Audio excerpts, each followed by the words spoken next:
General, thank you very much for the invitation to come to this summit. I can't tell you how good it feels to be back in Oslo in person, having had to give all my lectures to the National Defence University by Zoom and Teams over the last year. Rather like Daniel Craig, however, in the James Bond movies, I'm getting old. But despite all those restrictions that COVID-19 has brought us, here we are in person. COVID-19 is an example of an ancient phenomenon, infectious disease. It was one of the four horsemen of the apocalypse in the book of Revelations. And with international trade and international travel, COVID became a global pandemic, and no country could dodge it. And the experience, I think, has given some interesting insights for defense planners into how you deal with natural hazards interacting with defense. For example, maintaining submarine and ship and aircrew rosters during quarantine restrictions, keeping forces operationally effective, whilst establishing social distancing in supply and repair and support facilities, gyms, mess halls, and so on. And natural hazards can make existing threats worse. COVID-19 has brought a rise in opportunistic cyber attacks by criminals, particularly on those of us who are working from home and dependent on social media. I was very impressed with the deployments that the Norwegian Army has made to help border control and COVID testing, because terrorists could easily have taken advantage of temporary difficulties in border control during periods of disruption. The distraction of senior leadership in the West during a crisis also offers opportunistic possibilities for adventurism by hostile states. And there are indirect second and third order effects of COVID. It's certainly prompting us in the UK to rethink the boundaries of what ought to be included within defence planning in the future, the scope of the missions of the armed forces, the enlargement of the involvement of the Ministry of Defence in the expanding national security space that covers hazards as well as threats. As I speak, UK military personnel are being trained to drive commercial fuel tankers due to a shortage of civilian drivers. Now, there is some suspicion in the UK sometimes that this is about a takeover of civil responsibilities, securitizing functions that are essentially civil.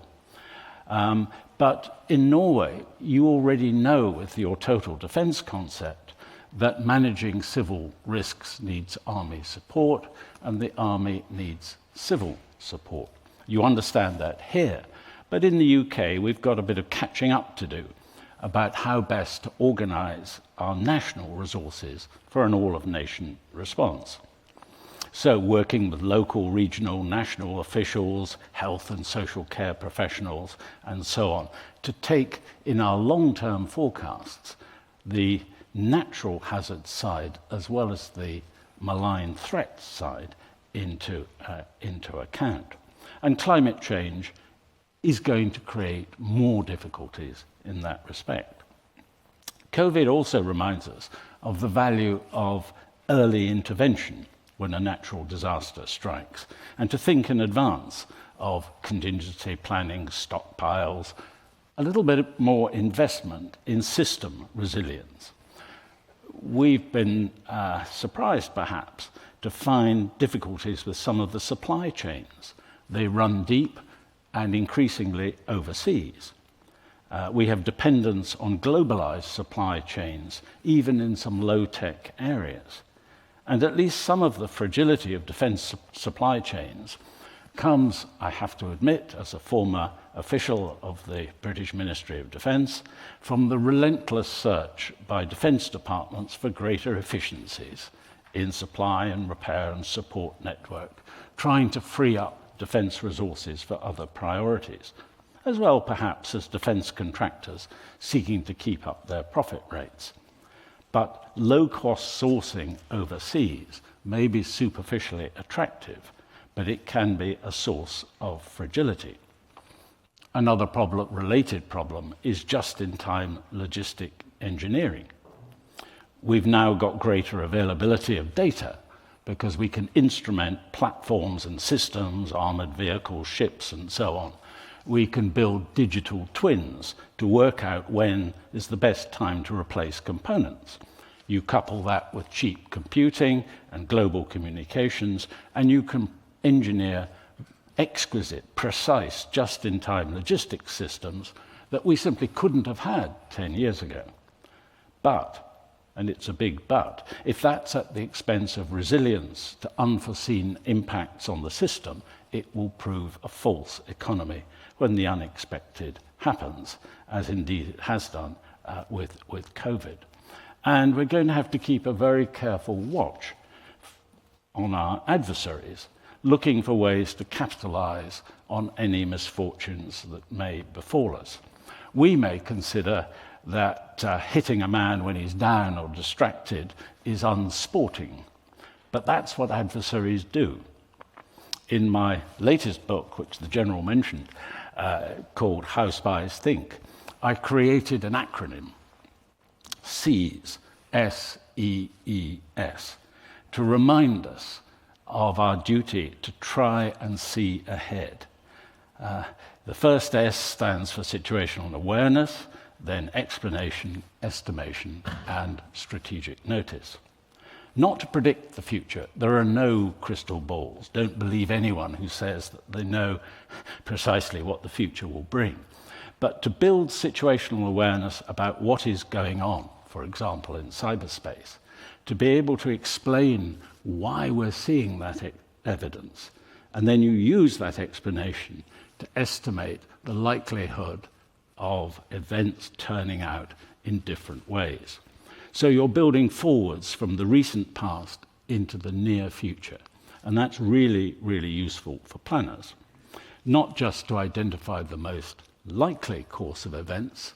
That, I fear, is something that politicians are too likely to grasp at, but also to identify the less likely, but if they were to occur, very damaging possibilities, the black swans. And we saw some of that, I fear, with the events in Kabul. The final S of SEES is rather different. It's strategic notice, and it works the other way around. You identify possibly troubling futures on the basis of technology trends, climate change, geopolitical changes, and other trends, and you work backwards to now and start to think, with that strategic notice, is it going to be worth investing a bit more? So if that future comes to pass, we will be ready for it. And I just wish we had all done a little bit more of that kind of thinking before COVID hit us. Both the British government and the Norwegian government have the capacity, we have the scientific resources that can be engaged in seeing, remember my acronym SEES, which possible events might crystallize into a significant risk. The level of risk depends both on the initial size of the impact, how far the turbulence spreads into society, and the duration of the ensuing disruption. And that will, of course, depend on how resilient we are as societies. And then governments and parliaments can engage in public debates about the trade-offs. Different types of risk will impact asymmetrically on different groups, citizen groups. The future generations and our generation, there's a trade-off. How much are we prepared to spend now to protect the interests of the next generation? The core of national security remains the defense of our territory, and I wouldn't want my remarks to imply anything else. We've done this successfully together through NATO. those collective security arrangements remain essential. They need cherishing, they need nourishing. Our US ally needs encouragement in that respect and to feel supported in burden sharing. And as the United Kingdom is trying to do at the moment, recognizing that the United States has threats to face from the Pacific region as well. Personally, having been involved in crafting a lot of it, I think NATO defense and nuclear deterrence strategy remains fundamentally sound as the best way of deterring armed attacks on the territory of NATO members, and thus, and this is the crucial point, continuing to prevent major war in Europe. The British government, my government, published an integrated review of national security recently, and they made this point. But they also emphasized that now we've got to be prepared not just to deter war, but we've got to be prepared to engage in competition in the grey zone below the threshold for armed conflict. The response to state threats can no longer be viewed as only a traditional, quotes, defense agenda, or even a, quotes, national security one. It's going to have to be an all-of-nation effort to protect our democracy itself. And the challenge which the General has outlined is to bring together all the instruments available, including those controlled by the private sector and civil parts of government.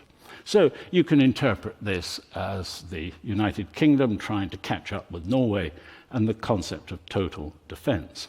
But total defense today is not what it was 10 years ago, because we're now in the digital era.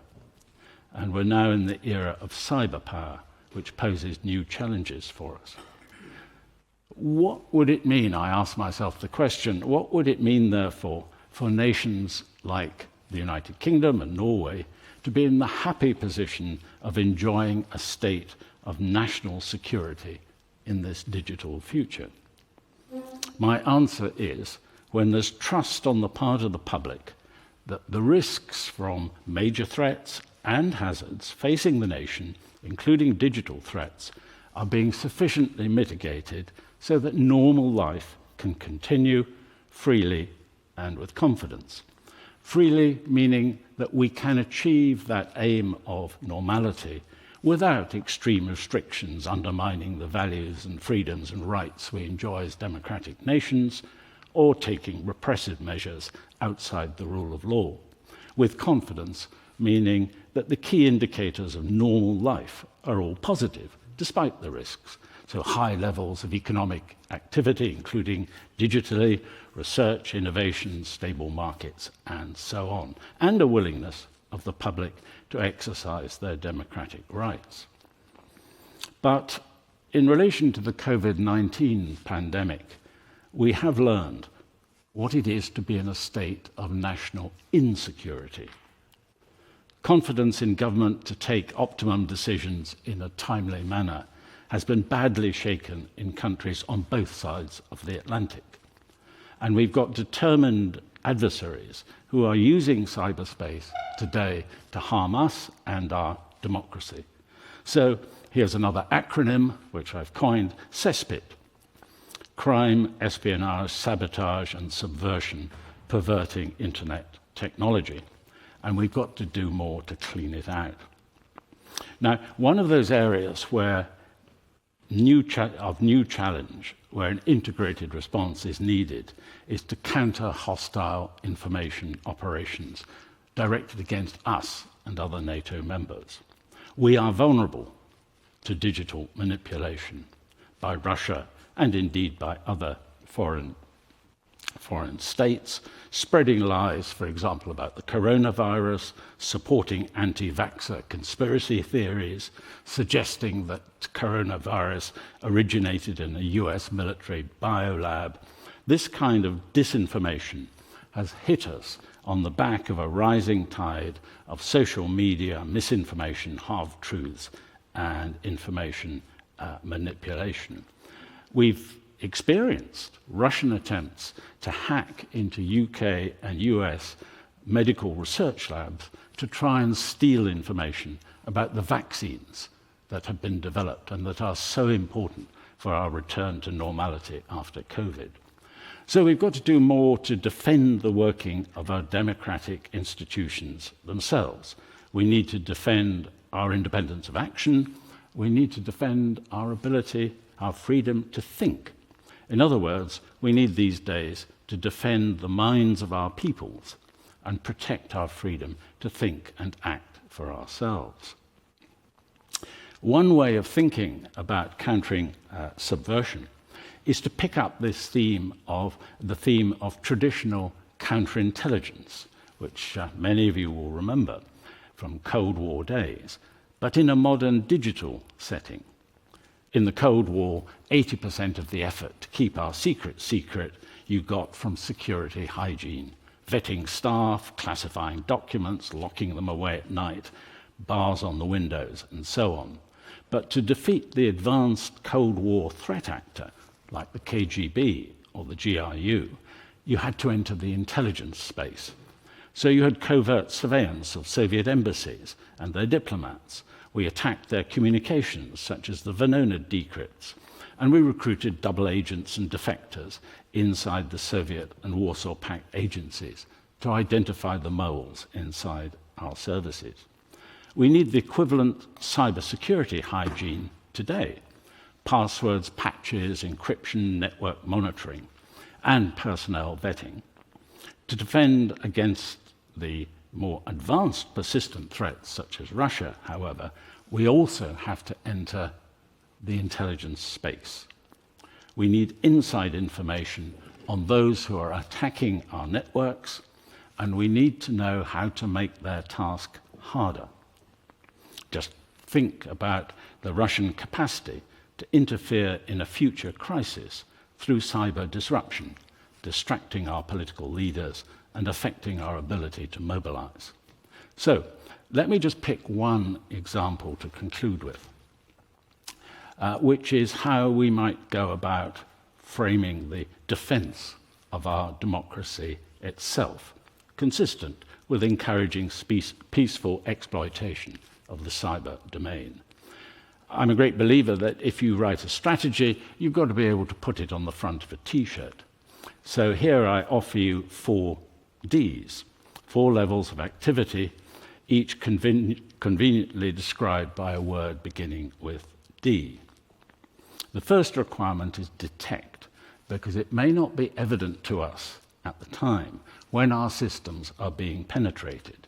So we're going to need seamless systems to detect and attribute malicious activity. We're going to have to share a lot of information with the critical national infrastructure and industry at scale and pace, and attribute malign information activity that's directed at us.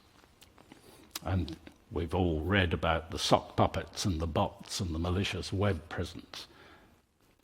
For that, international cooperation is essential. The second D I describe as deflect. This is the deflect campaign. And the objective here should be to increase societal resilience so that most of the attempts to penetrate our networks and bamboozle the public with cyber frauds fail. So we need that 80%, the systems to be patched and updated, and the spear phishing emails to be recognized for what they are, and so on. And the public need to be warned of the disinformation threat that is facing them. Personally, I would say cybersecurity awareness, in its widest sense, should be a core school subject, teaching youngsters how to stay safe online. Now, you could say that's passive defense, but I prefer the term participatory defense, an all-of-nation effort. That might get us 70 or 80% of the way. The third level is D for disruption of attacks, so that even if they're launched, they don't land on our target. And this is where the principles of active defense come in, since there's a great deal that we can do to thwart attackers at a systems level by doing technical security stuff that users shouldn't have to bother about. so that bad websites get taken down and DNS requests to dodgy IP addresses don't get resolved, and so on. And the National Cyber Security Centre in London, which is a key part of GCHQ, my old organisation, is now using these techniques to protect the UK space, cyberspace. I distinguish that from offensive cyber, and that's my final D for deterrence by denial, through having a targeted, responsible, offensive cyber capability. We're building one in the United Kingdom, our National Cyber Force, as a joint effort between the armed services and GCHQ, putting it under a new strategic command under General Sir Patrick Sanders. And their job is to conduct offensive operations, to raise the cost and difficulty to our adversaries, including countering information operations against us. We've already dipped a toe in this water. GCHQ took part in an offensive cyber campaign against the so-called Islamic State and frustrated much of their attempts to use cyberspace to spread their ideas, recruit foreign fighters, and circulate their atrocity videos. Of course, firm direction will be needed from democratic government for such campaigns. Strict legal and ethical standards of proportionality and necessity. And I might just make the point here that operating to higher ethical standards than our adversaries, by applying well-understood ethical principles, gives us, the democracies, an advantage, and not, as some might be tempted to see it, handicapping our efforts. And that's because the essence of defending ourselves against subversion is to engage in information operations whose very purpose is to influence the minds and actions of others. In all of this, cooperation with partners is essential. The greatest competitive advantage will come for the nations whose defence planners are able to work on this agenda with outside partners on the basis, as the General has said, of having established mutual trustworthiness. Many of those partners will be in the private sector or elsewhere in government. Many will be overseas, since no one nation can defend itself alone in the digital age. Well, I hope, General, I've said enough just to get a discussion going. I will leave it at that.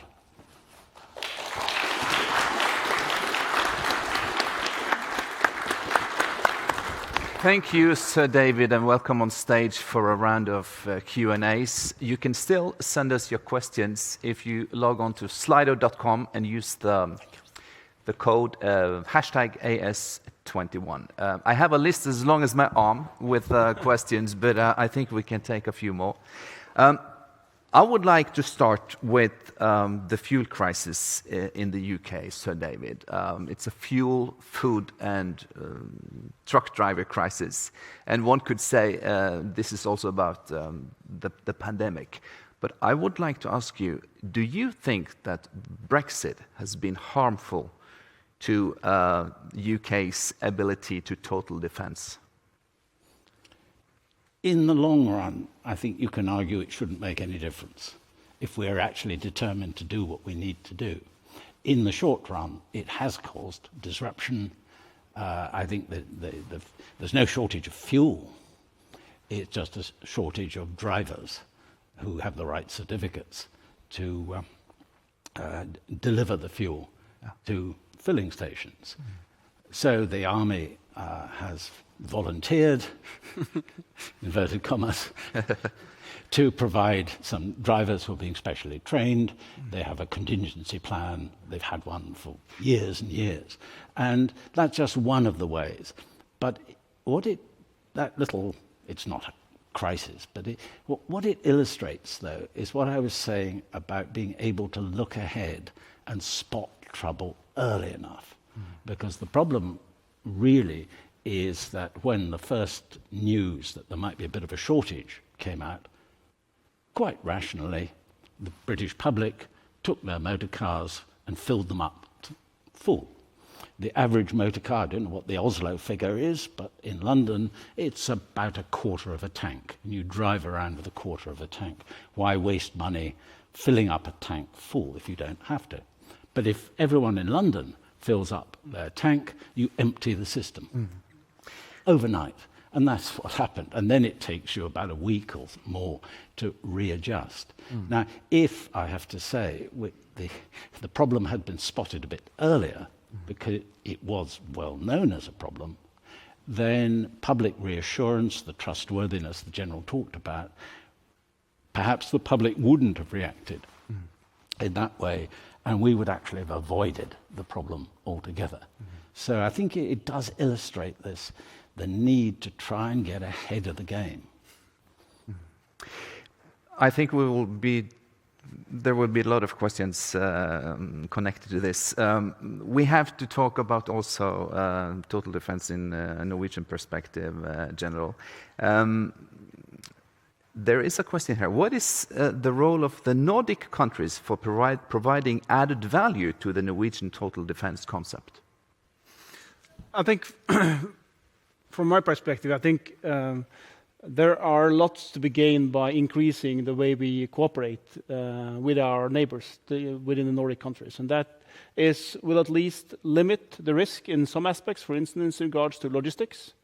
That will make us, make us less vulnerable. And also, we need to remember that as of today, we are very, very closely connected. I think most of our exports are coming into to Göteborg, for instance. So it's already a very, very close link. I think the other part from the military perspective is also that a close cooperation can help us spot when a Monday is no longer a regular Monday. It's easier to actually be able to spot those slow changes if we can compare our situational awareness with the one of our neighbors. And the Norwegian Home Guard just had a common training with the Swedish Home Guard last week. Yes, and then we are training together. There's on a weekly basis our fighters are training together. The same applies in the land domain, especially with the army. We have been going back and forth and training together. And also there will be a Swedish-Finnish brigade under my command on exercise called Response the upcoming winter. Talking about seeing the long lines and seeing the conflicts coming, Sir David, with your intelligence background, here is a question. How can intelligence support total defense? Do you see a need to reduce the protection of information in order to build better situational awareness? Yes, and this has been going on now for quite a long time. If you take the attribution of cyber attacks as one example, only a few years ago this was regarded as deeply secret. That the Joint Intelligence Committee in London, I spent 7 years sitting on the Joint Intelligence Committee with our Five Eyes close partners, and we would arrive at a judgment. But you didn't tell anyone what that judgment was. Now you do. And the UK government has called out both the Russian state and the Chinese state. Like the Norwegian government also did after the attack. Yeah. And when you think of an attack like the NotPetya attack, which brought the almost destroyed Maersk, the world's largest shipping company, almost destroyed them overnight, that wasn't, as far as we can tell, an intentional attack to do that damage, but it caused $10 billion worth of damage to global industry. And it was all because a Russian group decided to take it out on some Ukrainian companies they didn't like, and they fed the malware into tax software that these companies were using. And it escaped. It was over-powerful, over-engineered malware and caused this havoc. Now, in those circumstances, this is why I emphasize explanation in my SEAS acronym. If we had explained that as part of the first phase of a Russian cyber attack on the West, the response from all of us would have been very different indeed. As it was, we can explain it, and they didn't intend to do all that much damage, but they did, so I hope they took the warning. But it will be really important that we all get together when these attacks take place and share our information and then act together, because if we're doing it as NATO, with all the NATO countries, it's more likely, I think, that Moscow will listen. More questions keep coming in. Thomas is the next general. With the concept of collaboration in mind, how can the critical community functions cooperate better with different operational systems, such as radios, platforms, etc.? I think we are seeing some progress actually by our recently introduced, and I think the man in charge is actually sitting here today. Our recently introduced national communication system, which is a way to communicate on a non-restricted manner, but still, that has really strengthened our ability to cooperate, and we've seen it both in crisis, but also during exercises. There's also a pretty large push throughout the Norwegian society in establishing also restricted communication systems. They will be limited, but I think we, by first having them in place and then also training on how to use them, that would give us an ability as a whole of society to defend ourselves. Okay, two quick ones.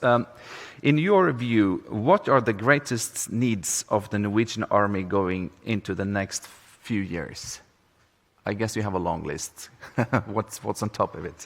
I have a long list. I think actually what has been stated in the white paper is that pretty much answers not all, but most of the key critical capabilities. And of course, as all chiefs of army, I would like to have them faster. Besides from that, my key concern at the moment is actually keeping those soldiers, NCOs, and officers I have, because that will be the basis which we can build the larger army which is to come. Which reminds me of the next question from Eirik Bjerke. What is the Major General's view on establishing a new brigade in the south of Norway in the same manner as the North Brigade? I think there are many arguments for establishing a second brigade, which will not be the same as the mechanized Brigade North, but a brigade number 2 in the southern parts of Norway would enhance our ability to both handle military threats, but also to support the civilian society. So yes, of course, I'm pro for that one. We have to mention the war in Afghanistan. Sir David, we have a question referring to the fall of Kabul as a black swan. Halvor Nielsen is asking, was it really a black swan, or might the intelligence community have predicted it, but being ignored by political leaders? What do you think, sir? Yeah. Well, we got warning, didn't we, before the US presidential election, when President Trump tweeted that he wanted American soldiers out by Christmas. And that meant all of our soldiers out by Christmas, because they couldn't operate without the support provided by American forces. Then the election came. President Biden came in and repeated his view that the commitment had to come to an end. Now, an assumption was made, and made public, that the Afghan government and its armed forces, which we'd all been training, and its security forces would manage to hold the line. That assumption was deeply flawed. I can't explain why it was. Political expediency, perhaps, I don't know. But it was flawed.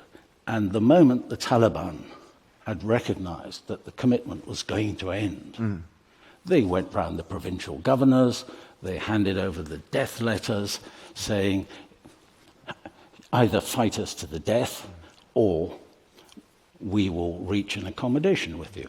And most of them reached that accommodation. So although there was a possibility that the government in Kabul could hang on for, say, 6 months, it was very unlikely they were going to hang on for very long. As it was, even the Taliban was surprised how quickly the whole thing folded up.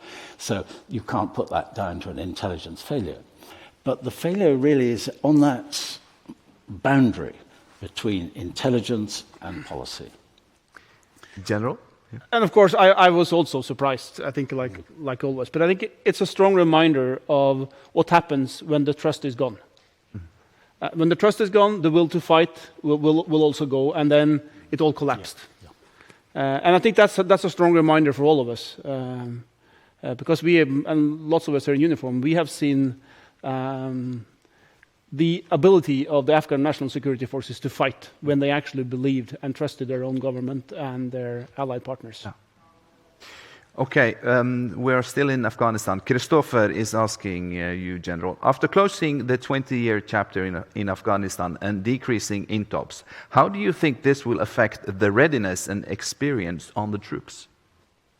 I think at least we in the Army, recognize that our 20 years of experience in Afghanistan has significantly contributed to actually us having in the Army we have today. And it's about having personnel with combat experience, but it's actually also about we as an organization has evolved due to the combat experience we've been exposed to. And in regards to in the short to midterm, the end of Afghanistan will improve our readiness because we can then focus on actually our national readiness to a larger extent. Can I just add to that I think the moral experience of young officers and non-commissioned officers holding the kinds of responsibilities which they had in Afghanistan will have a very positive effect. Yeah, and then for us, it has underlined the importance of our core values, which we will come back to later. Yes, we will. Okay, we can have a few more questions. National total defense requires the development of a population's will to defend. And now we're not talking about Afghanistan, but Norway and the surrounding countries. How can we instill this sense of shared vision on our younger generations? That's a big question. Shall I just the will to defend? Throw in a thought, which is, if you take the British population, the British population is, as history shows, perfectly prepared to defend itself very vigorously. But over quite a long period, there has been this impression that, well, what's the threat? Why do we need to do this? And now in cyberspace, it's beginning to dawn on people that there is an adversary who is day in, day out, attacking us. And once this message gets through, so part of it, I think, is about educating the public about the realities of life today.